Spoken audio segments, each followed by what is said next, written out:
زنده داشت چرا دارین گریه میکنین؟ به هم چیزی نمیگین؟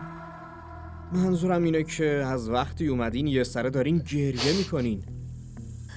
حداقل به هم بگین چه اتفاقی افتاده؟ چی شده؟ چتونه آخه؟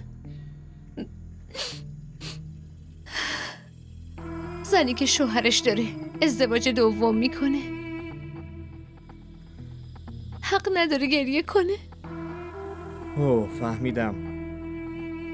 یعنی شهزاد هنوزم که هنوزه داره به کاراش ادامه میده؟ داره با الینا ازدواج میکنه. چی؟ آره،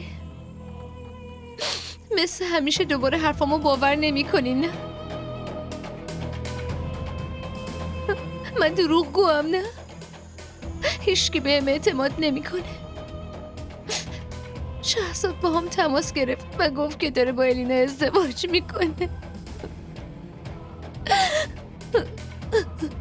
باورم نمیشه که شهزاد اینقدر میتونه پست باشه. به جای ازدواج کردن با الینا بهتره که همه عمرش کلن مجرد بمونه. ولی من براش دعا میکنم اگه با الینا خوشحاله بس بذار خوش باشه. باشه زنده داشت، حالا شما آروم باشین. الان به هم بگین برنامه‌تون چیه؟ در مورد خودتون چه تصمیمی گرفتین؟ چه تصمیمی بگیرم؟ عقلم دیگه قد نمیده. هیچیو نمیتونم بفهمم اسیم.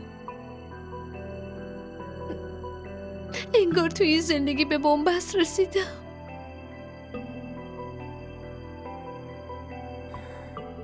زنده داشت، فکر کنم دیگه باید شهزادو فراموش کنی. سعی کنین اونو فراموش کنین.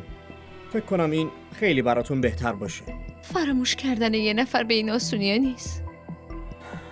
ببینین زنده داشت، گرچه به من ربطی نداره ولی به نظرم دیگه باید از شهزاد طلاق بگیرین. اون یه خائنه.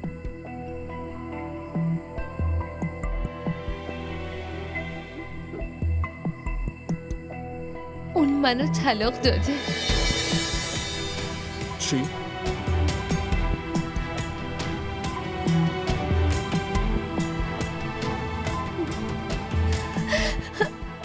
پس چرا تنهایی بلند شدین اومدین اینجا پیش من؟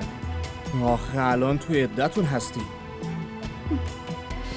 من که گفتم بهتون دیگه عقلم قد نمیده. اصلا حواسم به این موضوع نبود. کلم فراموش کرده بودم. فقط شمایی که میام و باهاتون درد و دل میکنم. من برم، مامانم نگران میشه. من برسونمتون؟ خودم میرم.